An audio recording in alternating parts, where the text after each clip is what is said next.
আপামর পশ্চিমবঙ্গবাসীর ক্ষেত্রে আর কোনো একটা প্রতিবেশী দেশের মতন বাংলাদেশ নিশ্চয়ই একটা সাধারণ প্রতিবেশী দেশ নয়। বাংলাদেশ তার চেয়ে আরো বেশি।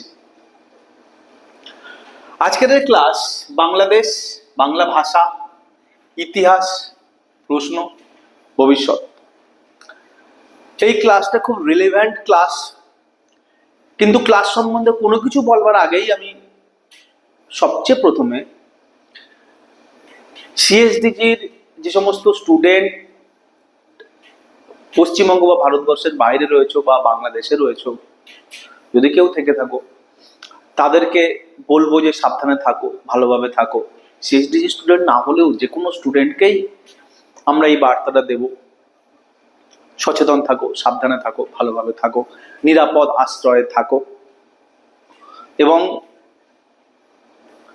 সুচিন্তিত ভাবে কাজ করো। ওকে, চলো আজকের এই ক্লাস বাংলাদেশ, বাংলা ভাষা, খুব ইম্পর্টেন্ট বাংলা ভাষা, ইতিহাস, প্রশ্ন, ভবিষ্যতে। প্রথমেই যে জিনিসটা আমাদের চোখে পড়ছে যে হচ্ছেটা কি চলছে বাংলাদেশে, এত অশান্তি, এত ভয়ঙ্কর রূপ, এত আগুন, এত হত্যা। তো পুরো বিষয়টা আমরা ডিটেল বুঝবো এবং পুরো বিষয়টা বোঝবার জন্য যে পটভূমিকা আমাদের কাছে সবচেয়ে বেশি অবাক করে দিচ্ছে, এই প্রশ্নগুলো তৈরি করছে, সেই পটভূমিকাটা এইটা যে 1981 সালে শেখ হাসিনা প্রথমবার যখন বাংলাদেশে আসেন তার পিতার আততায়ীর হাতে হত্যার পরে, তখন শেখ হাসিনাকে দেখতে, প্রথমবারের জন্য দেখতে, এক ঝলক দেখতে রাস্তায় অকাতরে রাজপথ ভরে লোকজনের ভিড় ছিল উপচে। 1981-তে আজকে 24 বছর, 43 বছরের মধ্যে বা 43 বছর ধরে কি এমন হলো যে সেই একই রাজপথে উপচে পড়া লোকের ভিড়, সমস্ত রাজপথে মানুষ ভরে গিয়েছে সেই মানুষটাকে, সেই শেখ হাসিনাকে বিতাড়িত করবার জন্য। তোমরা যারা কলকাতায় থাকো বা কলকাতায় আসো অন্যান্য বিভিন্ন রকম কাজের জন্য, বা যারা কলকাতার আশেপাশের অঞ্চলের বাড়ি নয়, বাইরে থাকো অথচ কোনো বিশেষ প্রয়োজনে কলকাতায় আসো, তারা যদি শিয়ালদা স্টেশনে এসে থাকো বা শিয়ালদা স্টেশন চত্বরটায় কখনো নামো, তো দেখবে সেখানটায় কত বড় মুজিবুর রহমানের স্ট্যাচু তৈরি হলো। পাশাপাশি আমাদের দুই দেশের জাতির জনক হিসেবে মহাত্মা গান্ধী এবং মুজিবুর রহমান। যেখানটায় প্রতিবেশী দেশে একটা স্ট্যাচু তৈরি হচ্ছে তার প্রতিবেশী দেশের রাষ্ট্রনায়কের সম্মান জানিয়ে, সেখানে যে দেশের রাষ্ট্রনায়ক সেই দেশেই তার মূর্তি ভাঙা হচ্ছে, তাকে তার প্রতিকৃতি বিনষ্ট করা হচ্ছে, তার সমস্ত কিছু বিধ্বংস অবস্থায় নিয়ে আসা হচ্ছে। কেন? কি ঘটে গেল? একটা national icon Sheikh Hasina once upon a time was a national icon, কিভাবে সে দেশের শত্রুতে পরিণত হলো। আমরা সমস্ত জিনিস বুঝবো স্টেপ বাই স্টেপ। কিভাবে বুঝবো? প্রশ্ন উত্তরের মাধ্যমে। কিভাবে বুঝবো? আমরা from the starting 1971, from the independence of Bangladesh, 1981, from the coming entry of Sheikh Hasina in Bangladesh, এই মেজর ডেভেলপমেন্ট গুলোকে টাচ করব। আমরা development and achievement of Sheikh Hasina একটু দেখে নাও। সাকসেস অফ শেখ হাসিনা পড়ে নেবো, কি কি সাকসেস ছিল। ফেলিওর অফ শেখ হাসিনা, শেখ হাসিনার সাকসেস চলতে বা সাকসেসের পাশাপাশি ফেলিওর কি কি ছিল। প্রবলেম ফেসড বাই বাংলাদেশ, এই পুরো পিরিয়ড জুড়ে বাংলাদেশ বেসিক্যালি কি কি সমস্যার দ্বারা জর্জরিত হয়েছে, কোন সমস্যা মেজর থ্রেট ছিল বাংলাদেশের কাছে। সাম ইন্টিগ্রাল কোশ্চেন এগেন, এবং তারপরে আবার কিছু খুব সূক্ষ্ম এবং খুব বৃহৎ প্রশ্ন আমাদের সামনে অপেক্ষা করে রয়েছে পুরো চ্যাপ্টারটাকে বোঝবার জন্য। ফিউচার প্রসপেক্ট, কি হতে চলেছে, কি হবে ভবিষ্যতে, কি কি জিনিস আমরা পেতে পারি। And last two things are my expectation, আমি ব্যক্তিগতভাবে কি এক্সপেক্ট করি বিষয়টার উপরে, কি চোখে দেখি। এবং last thing is that role of Bangladeshi students. Last না, এটা ফার্স্ট শুরু হয়েছিল, এটা মাই স্টুডেন্টস, স্টুডেন্টসদের দিয়ে শুরু, স্টুডেন্টসদের দিয়ে শেষ। আজকের এই ক্লাসটা চলো শুরু করা যাক। আগেই বললাম, মুজিবুর রহমানের হত্যার পরে 1981 সালে শেখ হাসিনা প্রথম যখন বাংলাদেশে আসে, বাংলাদেশ তখন টালমাটাল অবস্থা।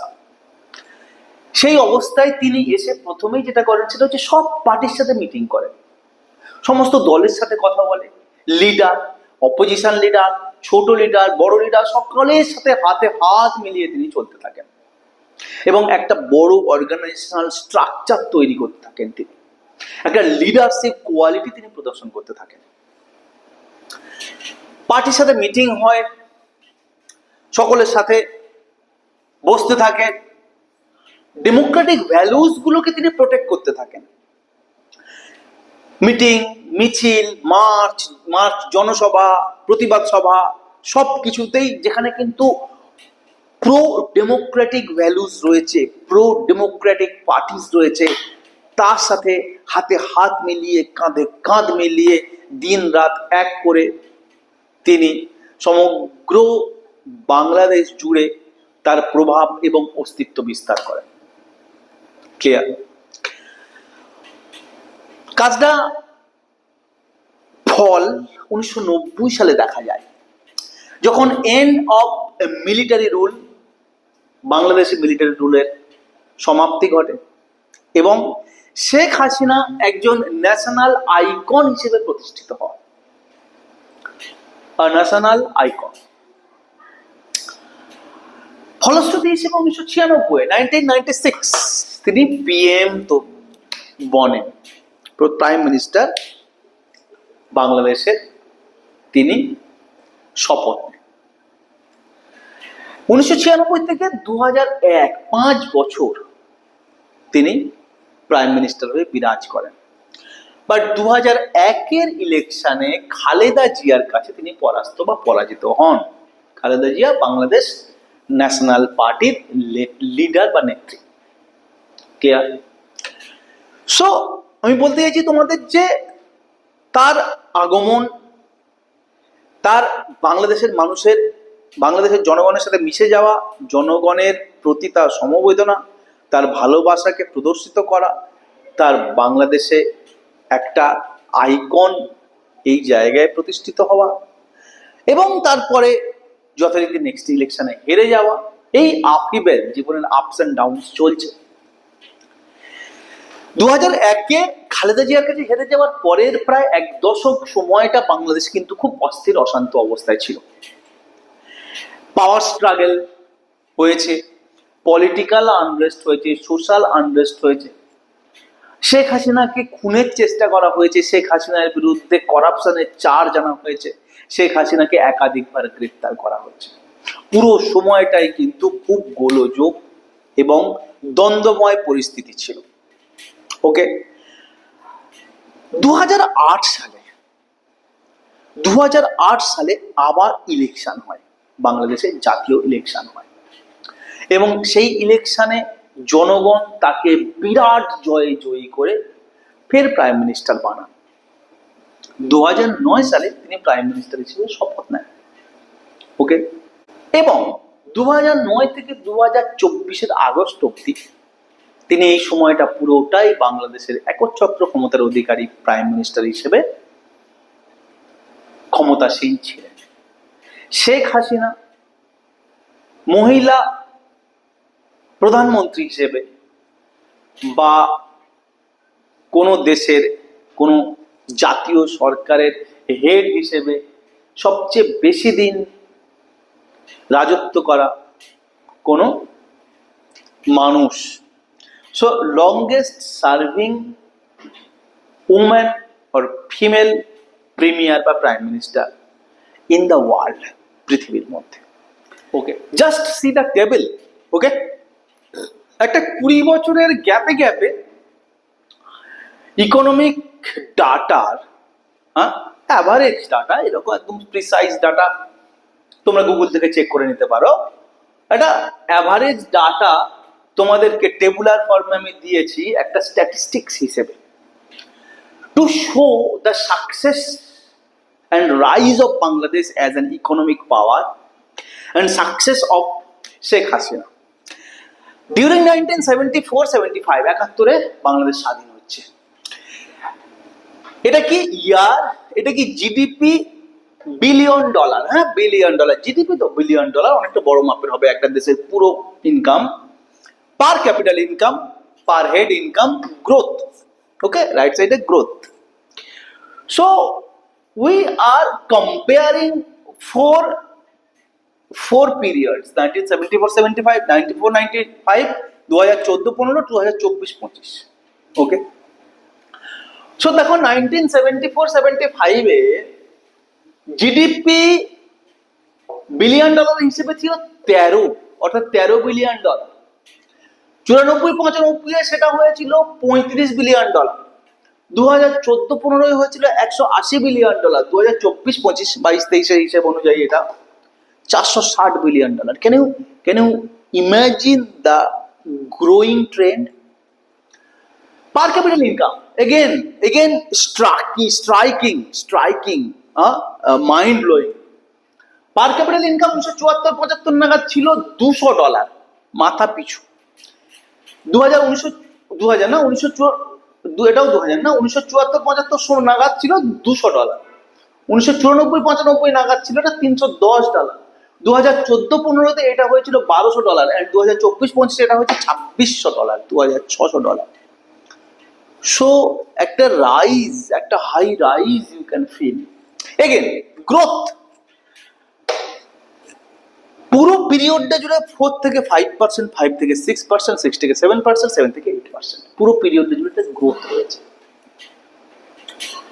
কন্টিনিউয়াস গ্রোথ রয়েছে।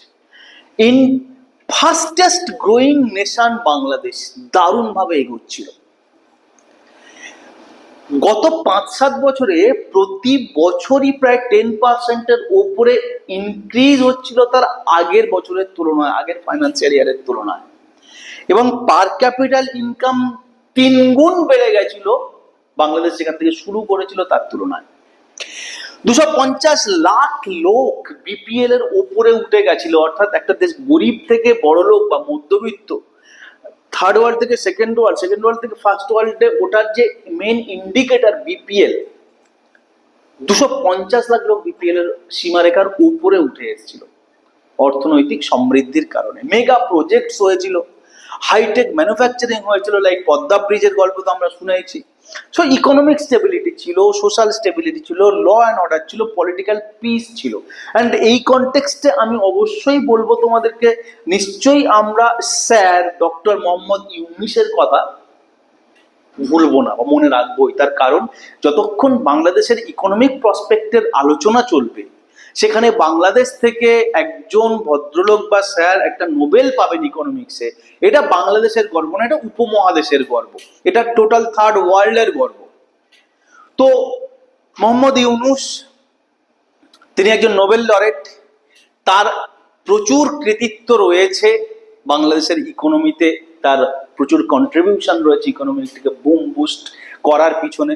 আশা করবো তিনি এখনো বাংলাদেশেই এক্সিস্টিং, খুব বড় একটা রোল নেবেন আগামী দিনে, বড় একটা রোল নিতে পারেন তিনি একজন যোগ্য ব্যক্তি। তো কি হয় সেটা ভবিষ্যৎ বলবে। চলো আমরা এর পরের অংশে, আমরা সাকসেস এবং অ্যাচিভমেন্টের কথা পড়লাম, এবার আমরা ফেলিওর এবং প্রবলেমের কথা বলবো। ফেলিওর কি? ফেলিওর হচ্ছে সাকসেস তুমি পেলে, বাট যে ওয়েতে সেই সাকসেসটা এলো, যে মেথডে সেই সাকসেসগুলো এসেছিল, সেই ওয়েটা, সেই মেথডটা ভালো ছিল না, সেটা একরোখা, সেটা চাপিয়ে দেয়া, অন্যের কথা না শোনা, একটা মানসিকতা থেকেই সাকসেস এসেছিল। অন্যদের উপরে চাপিয়ে দেয়া, অত্যাচার করার মাধ্যমে সাকসেস এসেছিল। That was not a proper Democratic way, যেখানটায় বিরোধীদের মত তোমাকে নিতে হবে। That was the main issue of Sheikh Hasina government or administration. Second জিনিস, থার্ড জিনিস, সব একসাথে। কঠিন সাপ্রেশন হতো, কেউ কিছু বললেই তাকে সাথে সাথে তার বিরুদ্ধে কোনো কেস করে দেয়া, তাকে জেলে দিয়ে দেয়া, তাকে গ্রেপ্তার করে ফেলা, বিরোধীদের ধরপাকড় করা, বিরোধীদের অপারেশন করা, বিরোধীদের গ্রেপ্তার করা খুব কমন ছিল শেখ হাসিনা গভর্নমেন্টের অ্যাক্টিভিটির মধ্যে।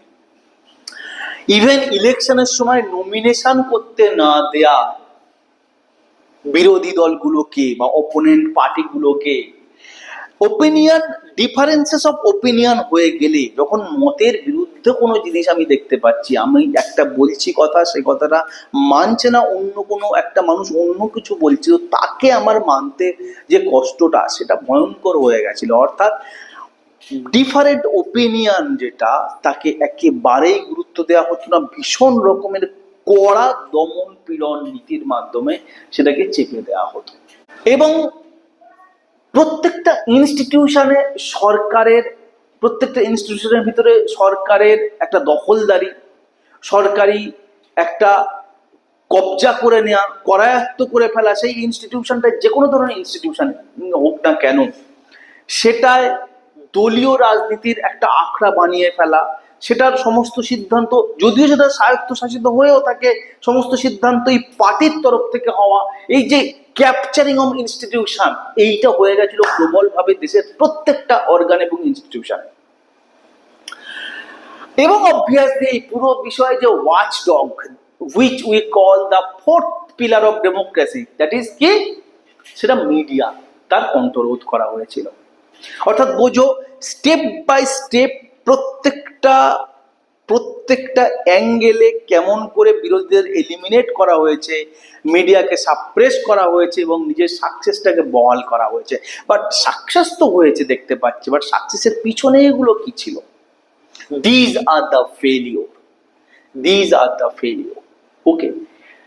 এবং এই পুরো পিরিয়ড জুড়ে প্রবলেম আলাদা আলাদা ভাবে কি হয়েছিল, এই যে পুরো পিরিয়ডে আমরা যে এত অ্যাজিটেশন দেখছি, এত বিভৎস অবস্থা তৈরি হলো, কি কি এর সাথে সমস্যা ছিল, কোন কোন সমস্যা ফেস করেছিল Sheikh Hasina government.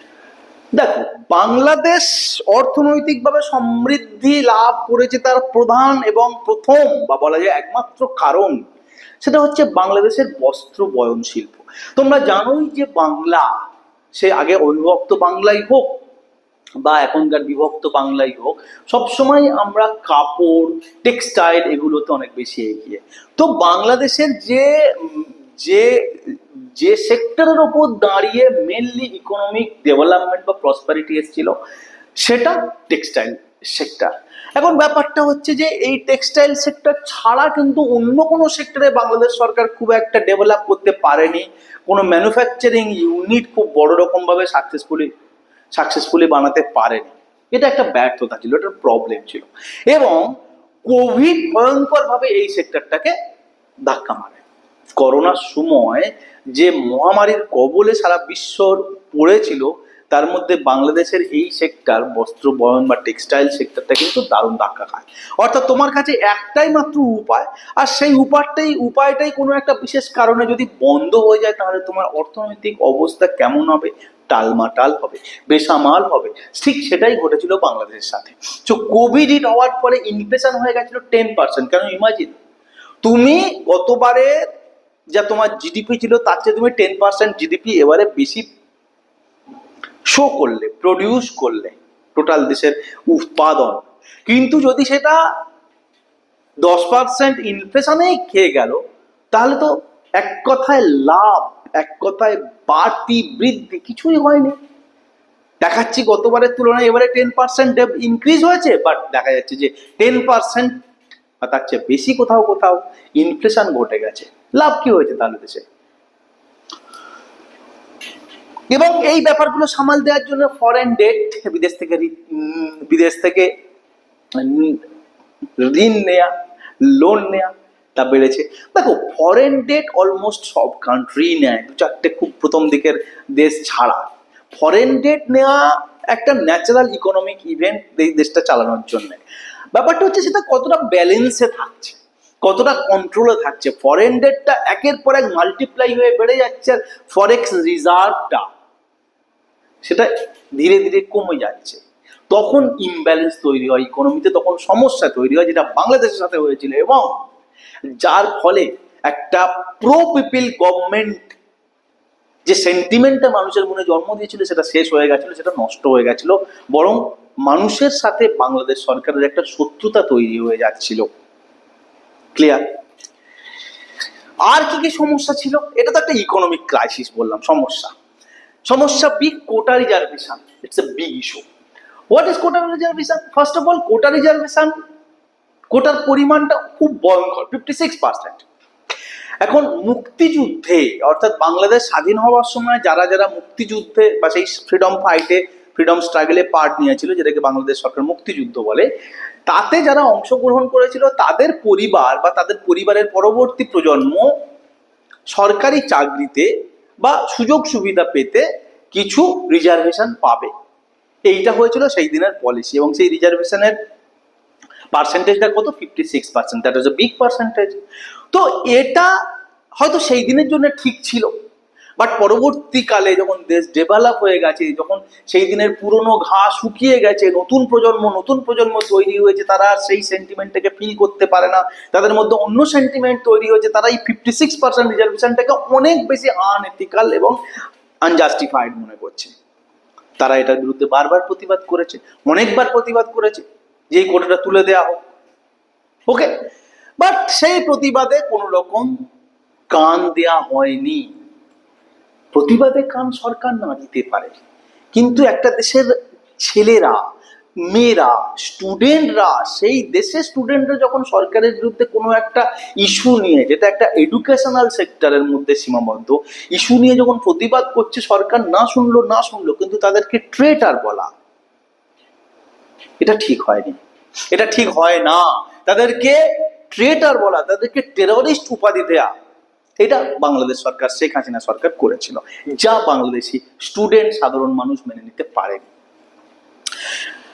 So supreme court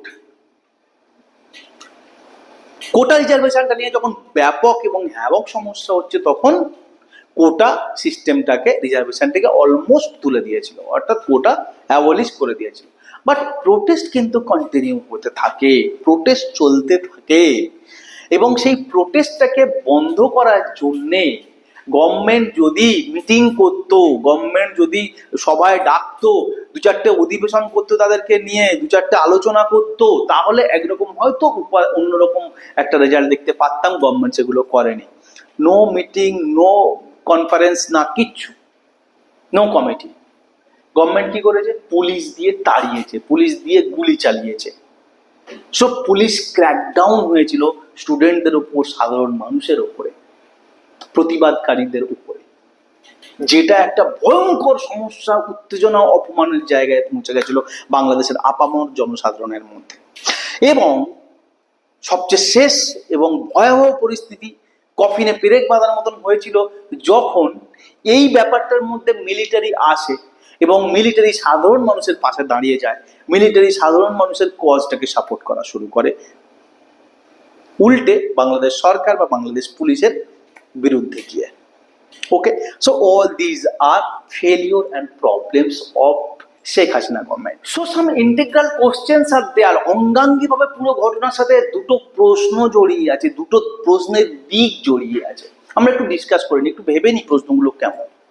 question 1, যেভাবে সরকারি সম্পত্তি নষ্ট হচ্ছে, যেভাবে সরকারি আধিকারিক এবং পুলিশকে হত্যা করা হচ্ছে, যেভাবে দেশের বা জাতির জনক হিসেবে বঙ্গবন্ধু বা মুজিবুর রহমানকে, তার প্রতিকৃতিকে, তার স্ট্যাচুকে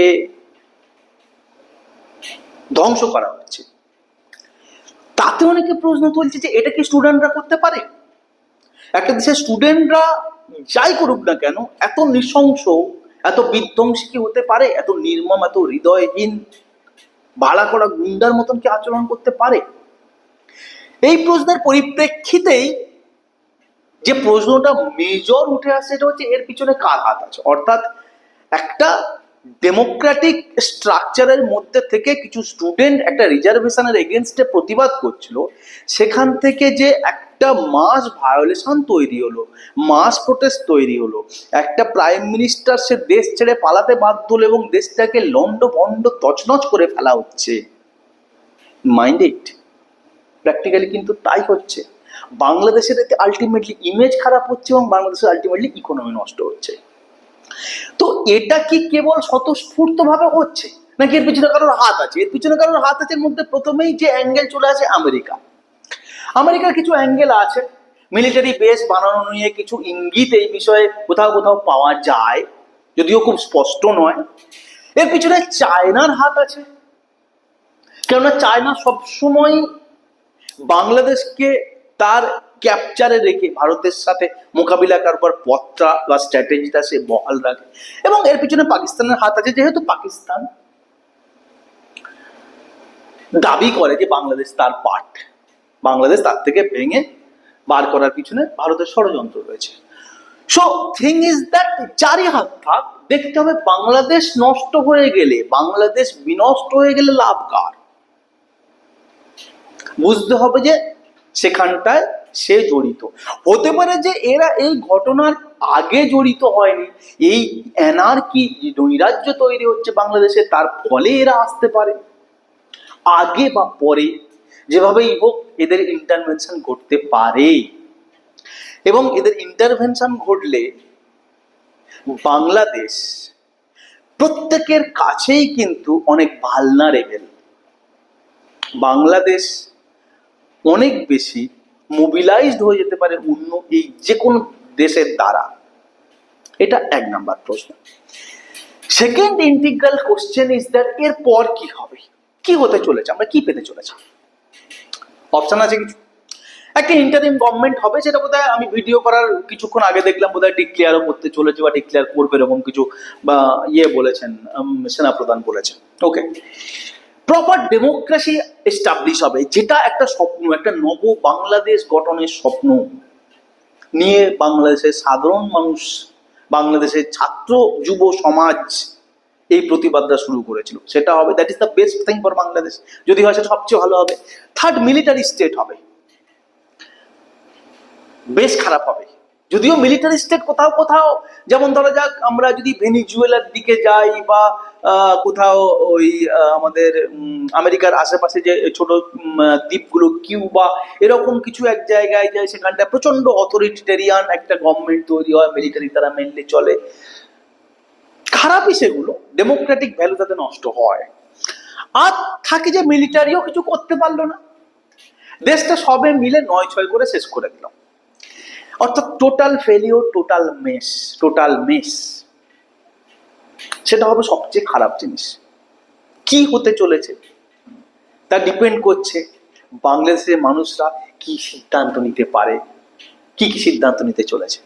ওকে, চলো আমি মাই এক্সপেকটেশন, আমার কি মনে হচ্ছে বাংলাদেশ সম্বন্ধে, যদি আমি আমার নিজস্ব চিন্তা ভাবনা এখানে ব্যক্ত করি, তাহলে এইটুকু আমি জানি যে বাঙালিরা সবসময় ইন্টেলেকচুয়াল হয়, ইন্টেলিজেন্ট হয়ে থাকে। বাংলার চিন্তাবিদ, বাংলা মননশীলতা, এর প্রশংসা যুগে যুগে হয়ে এসছে। সেক্ষেত্রে বাংলাদেশের আপামর জনসাধারণ কিন্তু বুদ্ধিমান, স্থিতধী। তারা চিন্তা ভাবনা করে, তারপরে কাজ করে। হুঁটরোমো, মাথা গরম করা, ভাঙচুর করা বাংলাদেশ বা উপমহাদেশের পূর্ব প্রান্তের মানুষদের এরকম বৈশিষ্ট্য নয়। এত সুজলাং সুফলাং জায়গায় মানুষ অত হিংস্র নিষ্ঠুর হয় না। সেক্ষেত্রে খুব চিন্তার সঙ্গে, খুব ভাবনার সঙ্গে পরবর্তী সিদ্ধান্ত বাংলাদেশের মানুষ নেবে, এটা আমি আশা রাখি, নেওয়া উচিত বলেও মনে করি। সেকেন্ড থিং ইজ দ্যাট দেশে যাই হোক না কেন সেটা তারা নিজেরা মেটাবে, নিজেদের দেশ নিজেরা ভাঙবে, নিজেরা করবে প্রয়োজন মতন, সুবিধা অনুযায়ী। এখানটায় আশা করি বাইরের কারো ইন্টারফারেন্স তারা নেবে না, বা তাদের এইটুকু বোঝবার ক্ষমতা থাকবে যে বাইরের ইন্টারফারেন্স নিলে কি ক্ষতি হতে পারে। Third thing is that integrity and সভরেনিটি। Obviously বাংলাদেশের অবস্থা যেমনই হোক না কেন, আমি চাইবো, আমি আশা করব যে বাংলাদেশ তার ইন্টিগ্রিটি এবং সভরেনিটি অক্ষুণ্ণ রাখুক, কারোর কাছেই সে যেন বিকিয়ে না যায়, বা কারোর দ্বারাই সে যেন ডিস্ট্রয়, রুইন্ড না হয়ে যায়। এ ব্যাপারে বাংলাদেশি মানুষ অবশ্যই আশা করব অনেক বেশি আগাম ভেবে রাখবে, বা ভেবে রাখার শক্তি রাখে। ফেট অফ বেঙ্গলি ল্যাঙ্গুয়েজ, যেটা আমার আজকের সাবজেক্টের একটা নামের মধ্যে থাকে, বাংলা ভাষা, তার কারণ বাংলা ভাষা এমন একটা ডিটারমাইনিং ফ্যাক্টর, এমন একটা ক্রুশিয়াল ফ্যাক্টর, যে পাকিস্তানের থেকে বাংলাদেশ ভাগ হওয়ার বা পাকিস্তানের থেকে বাংলাদেশের বিভাজনের পেছনে মেন যে ক্রিটিক্যাল রোল প্লে করেছিল, দ্যাট ওয়াজ বাংলা ভাষা। কেননা ওয়ান্স আপন এ টাইম এটা ভারত থেকে তো মেনলি ধর্মগত বা সম্প্রদায়গত কারণেই ভাগ হয়েছিল, পূর্ব পাকিস্তান, পশ্চিম পাকিস্তান। পাকিস্তান থেকে বাংলাদেশের সৃষ্টির পেছনে প্রধান ভূমিকা আমার মনে হচ্ছিল বাঙালিদের বাংলা ভাষার প্রীতি এবং ভালোবাসা। খুব ভয় থাকবে যদি সেই জায়গাটায় আঘাত চলে আসে, এবং আমি আশা করব যে বাংলা ভাষায় আঘাত বাঙালিরা মেনে নেবে না। And next হচ্ছে economic stability. the most important thing is economic stability. একটা দেশ কোন এথিক্সে চলছে, কোন প্রিন্সিপলে বিশ্বাস করে, কোন ফেথ সে ফলো করে, কোন রিলিজিয়ান সে সাপোর্ট করে, কি কি তার চিন্তা ভাবনা, এগুলো সব ইমেটেরিয়াল হয়ে যাবে যদি তার ইকোনমিক স্টেবিলিটি না থাকে, বা এগুলো কিছুই যায় আসবে না যদি তার ইকোনমিক স্টেবিলিটি ঠিক থাকে।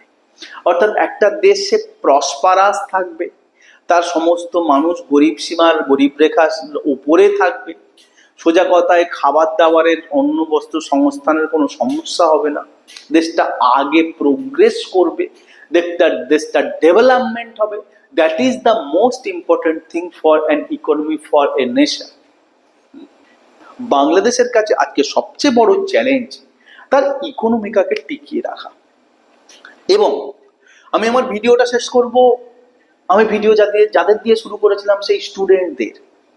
একদিন বাংলাদেশ তৈরিতে, বাংলা ভাষা তৈরিতে, বাংলা এই শব্দটা, এই নামটা রক্ষা করতে বা এই নামটা দিয়ে একটা দেশ গড়তে যাদের সবচেয়ে বড় ভূমিকা ছিল তারা কিন্তু বাংলাদেশের স্টুডেন্ট। আজকেও যে প্রতিবাদটা শুরু হয়েছিল, বারুদ হয়তো অনেকদিন থেকে জমছিল, বাট আগুন লেগেছিল যে প্রতিবাদের মধ্যে দিয়ে, সেটা কিন্তু শুরু করেছিল বাংলাদেশি স্টুডেন্টরা। সো আমি আশা রাখবো বাংলাদেশি স্টুডেন্টরা এই ব্যাপারে সজাগ এবং সচেতন থাকবে, এবং তারা দেশের কাঙ্ক্ষিত পরিবর্তন অবশ্যই নিয়ে আসুক, বাট তারা তাদের আইডেন্টিটি, বাঙালি আইডেন্টিটি, বাংলাদেশি আইডেন্টিটি যাতে অক্ষুণ্ণ থাকে, বাংলাদেশের গৌরব যাতে অক্ষুণ্ণ থাকে, বাংলাদেশের সার্বভৌমত্ব যাতে অক্ষুণ্ণ থাকে, সে ব্যাপারে তারা যেমন আগে সচেষ্ট হয়েছিল, তারা আগে অনেক বলিদান দিয়েছিল এটাকে অক্ষুণ্ণ রাখার জন্য, আজকেও আশা করি তারা তেমন সচেতন থাকবে, তেমন জাগ্রত থাকবে এবং তেমন সচেষ্ট হবে নিজেদের দেশটাকে নিজেদের করে রাখবার। Okay, so this is all about today's class. তোমাদের ক্লাসটা কেমন লাগলো বলবে, তোমরা এই ভিডিওটার উপরে রিমার্ক দেবে, কি বুঝছো তোমরা, কি পরিস্থিতি হতে চলেছে, irrespective of any condition of you, তুমি যে অবস্থাতেই থাকো না কেন, স্টুডেন্ট হিসেবে বা স্টুডেন্ট স্টুডেন্টের গার্জেন হিসেবে আপনি যে অবস্থায় থাকুন না কেন, কেমন মনে হচ্ছে, কি ভবিষ্যৎ হতে পারে, আমার বক্তব্যগুলোর ক্ষেত্রে কোথাও যদি অ্যানালাইসিস করবার দরকার থাকে আপনারা কমেন্ট সেকশনে ওপিনিয়ন করবেন। ওকে, বেস্ট অফ লাক।